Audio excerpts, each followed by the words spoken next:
takıldım. Ahmet zindanlarında özgürlüğe haykırdım. Ben kustu yücelerde ölüme meydan kıldım. Mazlum doğan yoldaşım, Kemal'dir arkadaşım.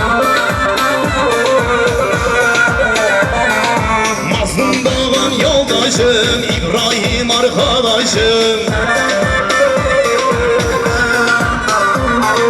Hayrı benim baş tacım, yollarında direndim. Hayrı benim baş tacım.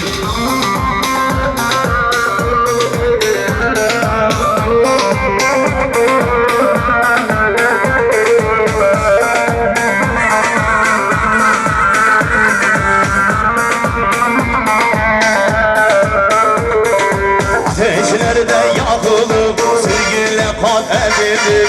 En nefeste bile ser verip sır vermedik. Ateşlerde yakılıp sürgünle kat edildik. En son nefeste bile ser verip sır vermedik. Mazlum doğan yoldaşım, İbrahim arkadaşım. Mazlum doğan yoldaşım, İbrahim arkadaşım.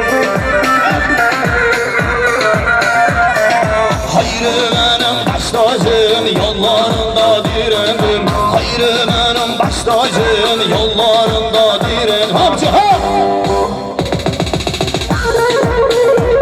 Canı bile, canı haray geri sosun.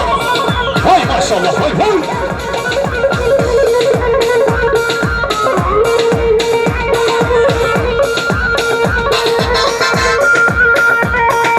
Aycan ha!